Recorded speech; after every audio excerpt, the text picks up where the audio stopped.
Hello everyone, welcome to Study Simplified. In this video we are going to do MCQs of Vijayanagar and Bahmani Kingdom. तो देखिए जो भी questions हम आज करने वाले हैं वो प्रीवियसली किसी न किसी एग्जाम में आ रखा है एंड ये क्वेश्चंस हम लूसेंट ऑब्जेक्टिव से कर रहे हैं। तो चलिए आज का पहला क्वेश्चन देखते हैं।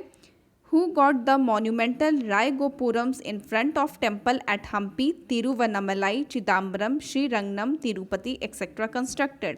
तो ये क्वेश्चन बेसिकली यही पूछ रहा है कि ये जो टेम्पल्स दे रखे हैं इनके सामने राय गोपुरम्स बने हुए वो किसने कंस्ट्रक्ट करवाया था। तो ऑप्शन था ए विद्या नारायणा, बी कृष्ण देव राय, सी हरिहरा, डी राजा राज। तो इसका आंसर हो जाएगा ऑप्शन बी कृष्ण देव राय। ठीक है, कृष्ण देव राय ने गोपुरम्स बनवाया था जिसको राय गोपुरम्स बोलते हैं। कहाँ पे? तो ये जो भी टेम्पल्स दे रखा है हम्पी, तिरुवन्नामलाई, चिदम्बरम, इन सब का जो गोपुरम्स है वो कृष्ण देव राय ने बनवाया था। अब ये गोपुरम्स क्या होता है? तो गोपुरम्स होता है एंट्रेंस टावर।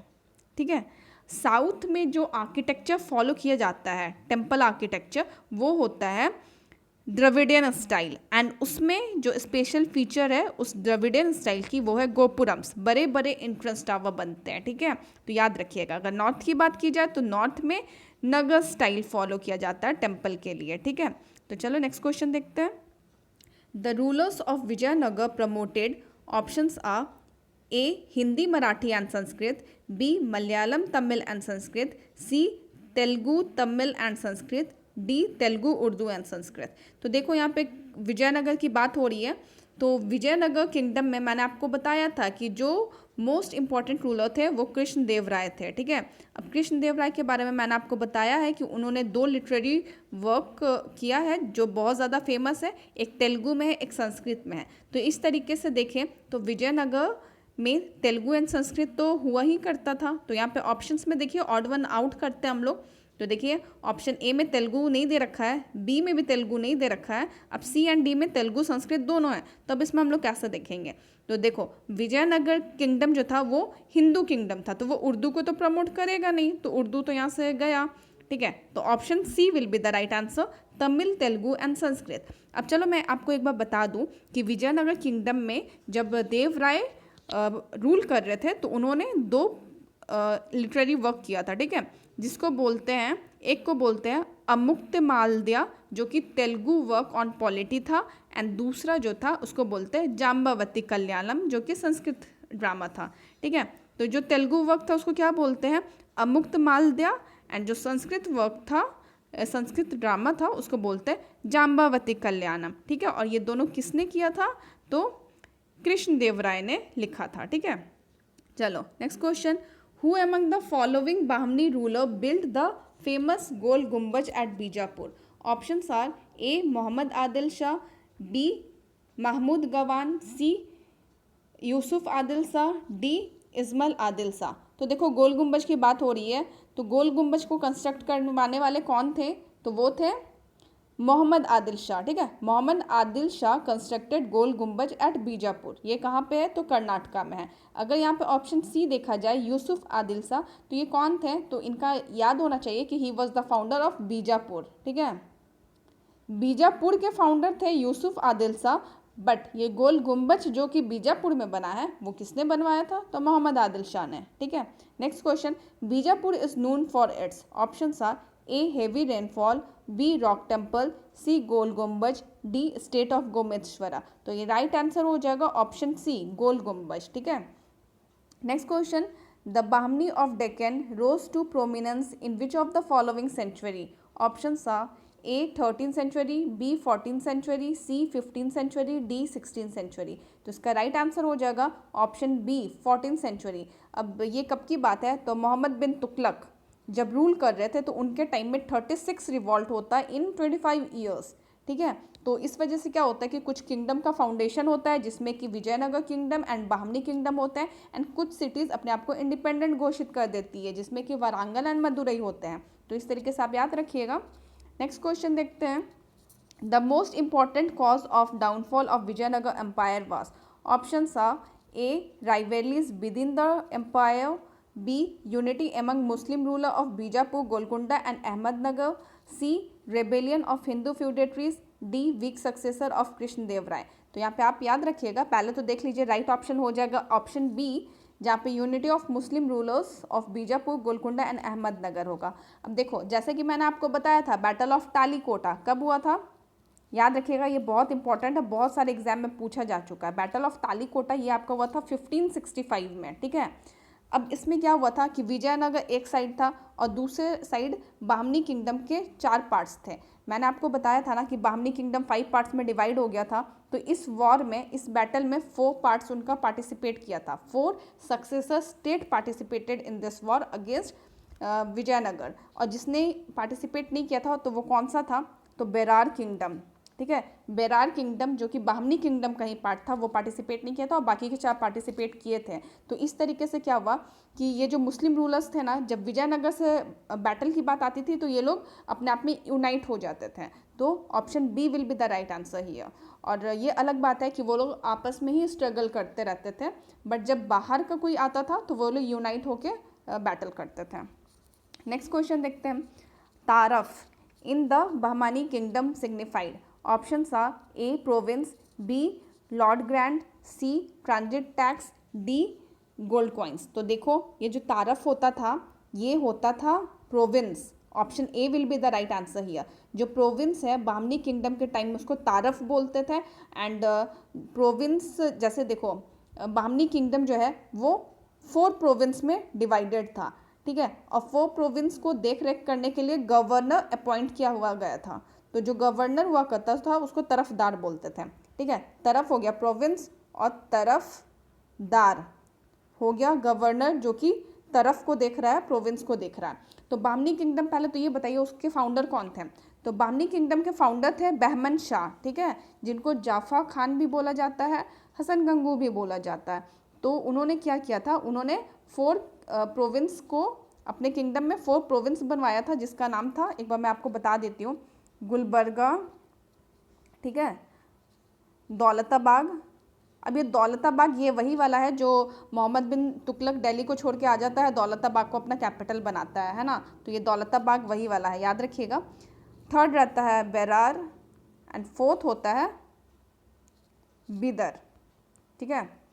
तो ये 4 प्रोविंस हुआ करता था बहमानी किंगडम के टाइम में, जो इस्टेब्लिश किया था हसन गंगू ने। और ये जो प्रोविंस है उसको तारफ भी बोलते हैं और जो इसके हेड होते हैं उसको तारफदार बोलते हैं। जबकि इसकी बात की जाए विजयनगर की, तो विजयनगर के जो प्रोविंस है उसको बोलते हैं मंडालम, मंडालम, ठीक है। और इसके जो हेड होते हैं उसको बोलते थे मंडलेश्वर। याद रखिएगा, मंडालम प्रोविंस होता था और मंडलेश्वर हेड हुआ करते थे, किसके, विजयनगर के। तो यहाँ पे बहमानी पूछा, मैंने आपको विजयनगर का भी बता दिया, तो कंफ्यूज मत होइएगा। नेक्स्ट क्वेश्चन देखते हैं। When Babur invaded India who was the ruler of Vijayanagar empire in south India. तो देखो ऑप्शंस क्या क्या है। A Saluva Narasimha, B Devaraya two, C Krishnadevaraya, D Sadashiva. तो इसका राइट आंसर हो जाएगा कृष्णदेवराय, क्योंकि बाबर जब इन्वेड किए थे इंडिया में, ठीक है। पहले तो आप याद रखिएगा कि बाबर ने एक बुक लिखी थी बाबरनामा, ठीक है। तो उसमें इन्होंने लिखा है कि जब ये इंडिया में इन्वेड किए थे उस समय the only powerful king was Krishnadevaraya, इन्होंने अपनी बुक में मेंशन कर रखा है। इसलिए हम ऐसा बोल सकते हैं कि जो बाबर है वो कॉन्टेम्प्रेरी थे कृष्णदेवराय के। और बाबर क्यों आते हैं इंडिया में, तो आपको पता होगा, बाबर आते हैं इब्राहिम लोदी को हराने के लिए। मीन्स एक बैटल होता है जिसको बोलते हैं बैटल ऑफ पानीपत, जो कि 1526 में होता है, जिसमें बाबर और इब्राहिम लोदी के बीच में वॉर होता है और बाबर जीत जाते हैं, इब्राहिम लोदी हार जाता है और इस तरीके से दिल्ली सल्तनत का टाइम पीरियड ओवर हो जाता है। चलो नेक्स्ट क्वेश्चन देखते हैं। Which one of the following regions was not the bone of contention between Vijayanagar ruler and Bahmani sultan. तो देखो ऑप्शंस क्या क्या है। A Krishna Godavari delta, B Marathwada country, C Tungabhadra country, D Warangal. तो देखो यहाँ पे ये पूछ रहा है कि इनमें से कौन सा ऐसा ऑप्शन है जो इनके बीच का क्लैश का रीज़न नहीं था। तो इसका राइट आंसर हो जाएगा वारंगल, ऑप्शन डी। क्योंकि देखो हम लोग सबको पता है कि ये विजयनगर और बहमनी आपस में क्यों लड़ते रहते थे। तो इसका बेसिक 3 रीज़न था। पहला तो था रायचूर, ठीक है, रायचूर दोआब जो था। अब रायचूर दोआब कहाँ था, तो कृष्णा और गोदावरी के बीच का जो लैंड था वो रायचूर दोआब था, ठीक है। दूसरा रीज़न क्या हो गया, कृष्ण एंड गोदावरी डेल्टा। और तीसरा रीज़न हो गया इनका मराठवाड़, जो कि महाराष्ट्र के रीजन में पड़ता था। तो ये 3 रीज़न, ये जो 3 एरियाज़ हैं, इनके चलते ये लोग हमेशा आपस में कॉन्फ्लिक्ट करते थे, ठीक है। चलो नेक्स्ट क्वेश्चन देखते हैं। यहाँ पे मैच द कॉलम है, किंगडम्स दे रखा है और रूलर्स एसोसिएटेड दे रखे हैं, तो यहाँ पे मैच करना है। तो चलो देखते हैं। अहमदनगर, ठीक है, इससे कौन से रूलर एसोसिएटेड थे? तो अहमदनगर का हो जाएगा 4 शाहजी। विजयनगर का देखा जाए तो हो जाएगा नरसिम्हा, जो कि सुलवा नरसिम्हा नाम होता है, सुलवा डायनेसिटी के फाउंडर होते हैं। मालवा की बात की जाए तो इसका हो जाएगा संग्राम सिंह सोनी। एंड जौनपुर की बात की जाए तो हो जाएगा इसका मलिक सरावर, जो कि फाउंडर होते हैं, ठीक है, जौनपुर के फाउंडर थे मलिक सरावर। तो इस तरीके से देखें तो हमारा कौन सा ऑप्शन सही होगा? तो हमारा राइट आंसर हो जाएगा ऑप्शन ए, ठीक है। चलो नेक्स्ट क्वेश्चन देखते हैं। The Nayakas in Vijayanagar empire was. देखो ऑप्शंस क्या क्या है। A central ministries, B military chief controlling particular territories, C cavalry soldiers, D priest of large and powerful temples. तो देखो ये जो नकायाज होते थे ना, ये कौन थे बेसिकली? तो ये मिलिट्री गवर्नर हुआ करते थे अंडर विजयनगर, ठीक है। विजयनगर एम्पायर जब चल रहा था तो मिलिट्री गवर्नर्स होते थे जिनको नकायाज बोलते थे। अब जब बैटल ऑफ टालीकोटा होता है तो ये जो नकायास है अपने आप को इंडिपेंडेंट घोषित कर देता है। अब विजयनगर तो खत्म हो गया, तो ये लोग क्या करते हैं कि अपने आप को इंडिपेंडेंट घोषित कर देते हैं। तो इस तरीके से option B will be the right answer, military chief controlling particular territories, याद रखिएगा। Next question. When Harihara and Bukka set up a principality in south India which later becomes Vijayanagar empire, who was Delhi sultan. अच्छा, ये पूछा जा रहा है कि जब विजयनगर का फाउंडेशन करते हैं हरियर एंड बुक्का, तो उस समय दिल्ली सुल्तान कौन था? तो इसका आंसर तो सबको पता है। Option are A Alauddin Khilji, A Jalaluddin Khilji, B Alauddin Khilji, C Mohammad bin Tughlaq, D Firoz Shah Tughlaq. तो इसका राइट आंसर हो जाएगा ऑप्शन सी मोहम्मद बिन तुगलक, क्योंकि इनके टाइम पे ही बहुत ज़्यादा रिवॉल्ट हो रहा था। 14th सेंचुरी की बात है, बहुत ज़्यादा रिवॉल्ट हो रहा था, तो जिस वजह से कुछ किंगडम अपने आप को कुछ किंगडम्स का फाउंडेशन हुआ एंड कुछ सिटीज़ अपने आप को इंडिपेंडेंट डिक्लेयर कर दी। तो जो फाउंडेशन हुआ वो कौन कौन से किंगडम थे? Vijayanagar empire and Bahmani kingdom. तो विजयनगर एम्पायर को फाउंड करने वाला कौन था? हरियर एंड बुक्का था। और बाहमनी किंगडम की बात की जाए तो उसको फाउंड करने वाला कौन था? तो बहमन शाह था, ठीक है। चलो next question. The first dynasty of Vijayanagar kingdom was. Option आ A Sangama, B Tuluva, C Saluva, D Hoysalas. तो देखो यहाँ पे राइट आंसर हो जाएगा ऑप्शन ए संगमा डायनासिटी। क्यों? तो हम सबको पता है Vijayanagar kingdom was founded by Harihara and Bukka, और जो हरियर एंड बुक्का है उनके फादर का नेम था संगमा, तो उन्होंने जो डायनासिटी फाउंड की अपने फादर के नेम पे की, Sangama dynasty. Next question. Consider the following statement. A Mohammad bin Tughlaq was Delhi sultan when Vijayanagar empire was founded. तो ये तो सही है ना। नेक्स्ट देखते हैं, बी में है Krishnadevaraya was ruler of Vijayanagar when Babur took over Ibrahim Lodi. तो ये भी सही है। सी की बात की जाए, Ram Raya was defeated at Talikota when Jahangir was emperor at Delhi. तो ये रॉन्ग है, क्योंकि जहांगीर उस समय एम्परर नहीं थे दिल्ली के। हालांकि मुगल पीरियड चल रहा था, मगर उस समय जो रूलर थे वो कौन थे? तो वो अकबर थे, ठीक है। अकबर उस समय एम्परर थे दिल्ली पे। और अकबर का टाइम पीरियड का बात किया जाए तो 1556 से 1605 तक इनका टाइम पीरियड था। और बैटल ऑफ टालीकोटा कब हुआ था? तो 1565 में हुआ था। तो इस तरीके से आप देख लीजिए कि जब बैटल ऑफ टालीकोटा हुआ था उस समय जो रूलर थे वो कौन थे? वो अकबर थे। तो यहाँ पे देखिए ए और बी सही है, तो ऑप्शंस के हिसाब से हम देखें तो ऑप्शन ए 1 और 2 ये राइट आंसर हो जाएगा, ठीक है। चलो नेक्स्ट क्वेश्चन देखते हैं। Which one of the following pair is not correctly matched. अब यहाँ पे ऑप्शंस देखिए क्या क्या है। ए होशाला द्वार समुद्र। अच्छा, ये कैपिटल दे रखा है, तो होशाला का तो कैपिटल द्वार समुद्र है। B Pallavas Vatapi, C Pandyas Madurai, C Yadavas and Devagiri. तो सी भी सही है, डी भी सही है, बी गलत है। अब देखो ये जो पल्लवा है, पल्लवा का कैपिटल क्या था? कांची हुआ करता था, ठीक है, कांचीपुरम कैपिटल होता था। और पल्लवा के एक रूलर थे जिसके बारे में मैंने आपको बताया था, नरसिम्हा वर्मन। तो वो क्या करते हैं? वो कैप्चर करते हैं बदामी को, जिसको वतापी बोलते हैं, है ना। तो बतापी के उस समय जो रूलर्स हुआ करते थे चालुक्याज होते थे। तो पल्लवा क्या करता है? आक्रमण कर देता है चालुक्याज पे, और उनका जो कैपिटल सिटी होता है वतापी उसको कॉन्कर कर लेते हैं। तो इस तरीके से जो नरसिम्हा वर्मन है उनको टाइटल भी मिला हुआ है वतापी कोंडा। तो यहाँ पे option B will be the right answer. Next question देखते हैं। Which region of India was ruled by sultan Zain ul Abidin? Option A Assam, B Delhi, C Kashmir, D Orissa. तो यहाँ पे देखो राइट आंसर क्या होगा, option C Kashmir will be the right answer, क्योंकि जो सुल्तान जैनुल अबिद्दीन होते हैं वो, उनको पता है, उनको अकबर ऑफ कश्मीर भी बोला जाता है, इसीलिए ये ज़्यादा फेमस है, क्योंकि he was very generous and liberal king, ठीक है। और ये 8th सुल्तान होते हैं कश्मीर के, तो आप बस इतना याद रखिएगा, कश्मीर के रूलर है, बहुत इंपॉर्टेंट है, इनसे कई क्वेश्चन बनता है। नेक्स्ट क्वेश्चन देखते हैं, which one of the following was capital of Hoysalas? तो अभी जस्ट हम लोग ये किए थे, तो चलिए देखते हैं। ए मालखेद, बी द्वार समुद्र, सी सोमनाथपुर, डी बदामी। तो देखो होशालास का कैपिटल क्या है, द्वार समुद्र है, ठीक है, याद रखिएगा। Next question, a forgotten empire written by the renowned historian Robert Sewell is about which of the following empire? अच्छा, किस एम्पायर के बारे में ये बुक लिखी गई है जो कि रॉबर्ट सीवेल ने लिखा है, क्वेश्चन पूछ रहा है।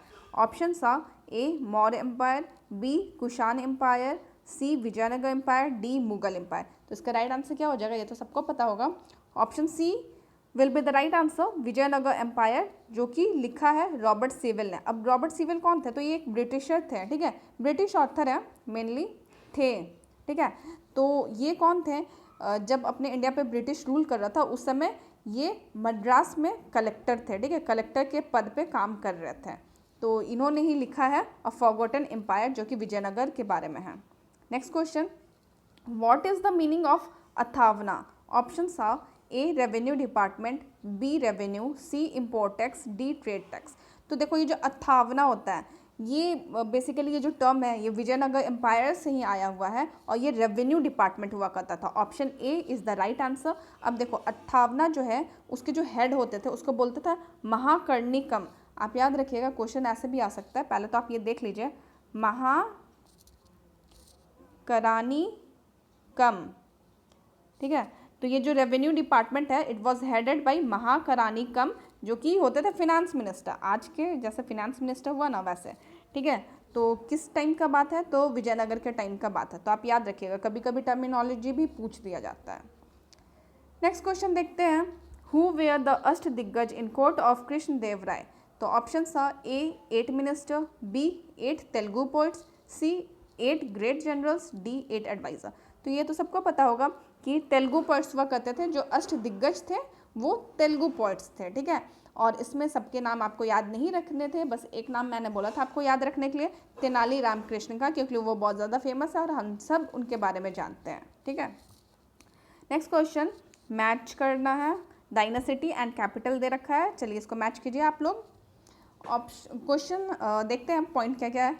ए आदिल शाही, अब आदिल शाही जो था उसका कैपिटल कहाँ था, तो उसका कैपिटल था बीजापुर। कुतुब शाही का जो कैपिटल था वो गोलकुंडा था। निजाम शाही का कैपिटल क्या था, तो इसका कैपिटल था अहमदनगर, एंड इमद शाही इसका कैपिटल था बेरार। तो ये देखिए यहाँ आपके डायनासिटी दे रखे हैं और ये कैपिटल दे रखा है, तो आपको इनके फाउंडर्स का भी नाम पता होना चाहिए, ठीक है, फाउंडर भी कई बार क्वेश्चन में आता है। तो यहाँ पे अगर हम देखें तो हमारा राइट आंसर हो जाएगा ऑप्शन डी। चलिए एक बार मैं आपको फाउंडर्स के नाम भी रिवाइज करवा दूँ। आदिल शाही के जो फाउंडर थे वो थे यूसुफ, यहाँ पे लिख देती हूँ, आदिल शाही के जो फाउंडर थे वो थे यूसुफ आदिल शाह, ठीक है। कुतुब शाही के कौन से फाउंडर थे, तो क्वाली कुतुब शाह, ठीक है। निज़ाम शाही की बात की जाए तो इसके फाउंडर कौन थे, मलिक अहमद। एंड इमाद शाही की बात की जाए तो उसके फाउंडर थे फतुल्ला इमाद शाह, ठीक है। तो आप याद रखिएगा, एक बार रिवीजन हो गया तो आप लोग रिकॉल कर सकते हैं ना। चलो नेक्स्ट क्वेश्चन देखते हैं। The city of Jaunpur was founded in the memory of? Option A Ghiyasuddin Tughlaq, B Mohammad bin Tughlaq, C Firoz Tughlaq, D Akbar. तो इसका राइट आंसर हो जाएगा ऑप्शन सी फिरोज शाह तुगलक, ठीक है। इनके मेमोरी में ही जौनपुर सिटी का फाउंडेशन हुआ। Next question, the Bahmani kingdom was founded in the year? Options are 1336, B 1338, C 1347, D 1361। देखो बामनी किंगडम का फाउंडेशन हुआ था 1347 में, और अगर विजयनगर किंगडम की बात की जाए तो उसका फाउंडेशन हुआ था 1336 में। विजयनगर का जो फाउंडर थे उनका नाम था हरियर एंड बुक्का, और जो बामनी किंगडम थे उनके फाउंडर का नाम था हसन गंगू। तो चलिए नेक्स्ट क्वेश्चन देखते हैं। The kingdom of Vijayanagar was founded by, अभी जस्ट हम लोग डिस्कस किया ये। Option are A Vijayaraj, B Harihara two, C Harihara and Bukka, D Bukka two. तो इसका राइट आंसर हो जाएगा हरियर एंड बुक्का। ठीक है, अब कब इसका फाउंडेशन हुआ था? 1336 में। तो आप दोनों किंगडम्स के ईयर याद रखिएगा कब किसका फाउंडेशन हुआ था, बस, और ज़्यादा कुछ याद नहीं रखना इसमें। Sufi kalam, a type of devotional music, is the characteristic of. Options are A Gujarat, B Rajasthan, C Kashmir, D none of this. तो सूफ़ी कलाम की बात हो रही है। अब ये क्या है? तो ये एक डिवोशनल सॉन्ग है जो कि महफिल्स वगैरह में गाया जाता था फॉर अपलिफ्टमेंट ऑफ सोल। ठीक है, अब डिवोशनल सॉन्ग है तो सोल से रिलेटेड ही कुछ होगा। तो ये किससे रिलेटेड है, कौन सा स्टेट में ये गाया जाता है? तो राजस्थान इसका सही आंसर हो जाएगा। ठीक है, याद रखिएगा। नेक्स्ट क्वेश्चन देखते हैं। Which ruler of Vijayanagar had sent his embassy to Emperor of China? Options are A. Hariyar I, B. Bukka I, C. Krishna Dev Rai, D. सुल्लुवा Narasimha. तो इसका राइट आंसर हो जाएगा बुक्का वन। बुक्का वन जो थे उन्होंने अपनी एम्बेसी को भेजा था चाइना में, याद रखिएगा, है ना ये क्वेश्चन। चलो next question. Who was given the title of Andhra Kavita Pitamaha? तो ऑप्शन देखिए, A Sayana, B Madhava, C Srinatha, D Peddana. तो इसका राइट आंसर हो जाएगा ऑप्शन डी पेडाना। ठीक है, अब इनको ऐसा क्यों बोला गया? क्योंकि ये बहुत बड़े पोइट हुआ करते थे एंड जो साउथ वाला एरिया है, ठीक है, उसके जो मतलब पितामह बोल लीजिए, बहुत बड़े पोइट हुआ करते थे, इसलिए इनको ये टाइटल दिया गया था आंध्र कविता पितामह। और ये जो श्रीनाथ है ना, ये किसके टाइम पीरियड में आए थे आप मेरे को बताइएगा। ये किसी के कोर्ट में आए थे, तो आप मेरे को कमेंट करके बताइएगा क्योंकि मैं ये लेक्चर में आपको बता चुकी हूँ। चलो नेक्स्ट क्वेश्चन देखते हैं। Who was called the Akbar of Kashmir? Options are Zainul Abidin, B Hasan Shah, C Balban, D Sahajuddaula. तो देखो इसका राइट आंसर हो जाएगा, मैंने बताया था ना अभी जैनुल अबिद्दीन के बारे में। तो ये अकबर ऑफ कश्मीर भी कहे जाते थे। तो क्यों कहे जाते थे? Because he was greatest ruler of Kashmir. ठीक है, he was very generous and liberal king just like Akbar. And इन्होंने बहुत सारे कल्चर्स को प्रमोट किया था अपने टाइम में, इसलिए इनको अकबर ऑफ कश्मीर बोला जाता है। Next question. The founder of Bahmani kingdom was. तो ये तो ईजी है, इसको क्या डिस्कस करना। ऑप्शन सी अलाउद्दीन बहमन शाह, ठीक है, जिनका नाम जफ़र खान भी है, बहमन शाह भी है, हसन गंगू भी। आपको सारे नाम याद रखने हैं। ये हमारा लास्ट क्वेश्चन है आज के लिए। चलिए देखते हैं। Name the Bengali poet who was conferred with the title Gunaraj Khan in sultanate period. Options are Jnana Das, B Govind Das, C Maladhar Basu, D Chandi Das. तो देखो ये बंगाली पोइट के बारे में पूछ रहा है जो कि सल्तनत पीरियड में इनको टाइटल मिला था गुनाराज खान। तो पहले तो मैं आपको ये बता दूं इनको ये टाइटल देने वाला कौन व्यक्ति था, मतलब कौन सुल्तान थे। तो उनका नाम है रुकुनुद्दीन बरबक शाह। आप पहले नाम देख लीजिए, रुकुनुद्दीन बारक शाह। ठीक है, तो इन्होंने टाइटल दिया था इनको, किनको? तो वो अभी हम देखेंगे, गुनारज खान दिया था टाइटल। ठीक है, तो वो कौन थे? तो वो मालाधर बसु थे। तो ये बंगाली पोइट है, इन्होंने बहुत बड़ी उपलब्धियां हासिल कर रखी है। जैसे कि अपना भगवत गीता हो गया ना, तो उसका बंगाली ट्रांसलेशन करने वाले व्यक्ति मालाधर वासु ही थे। तो याद रखिएगा। और ये क्या करते थे, मतलब ये बहुत सारे पोएम्स लिखे हैं, कवि थे बहुत बड़े, कृष्ण पे, लॉर्ड कृष्णा पे ये पोएम्स लिखते थे। ठीक है, तो आप याद रखिएगा। तो इनको गुनारज खान का टाइटल मिला था, ठीक है, सल्तनत पीरियड में बाई रुकुनुद्दीन बारबक शाह। तो इस तरीके से हम लोगों ने MCQs कंप्लीट किए बहमानी एंड विजयनगर किंगडम के। तो आपको कोई क्वेरी होगा तो आप कमेंट बॉक्स में पूछिएगा। And thanks for watching.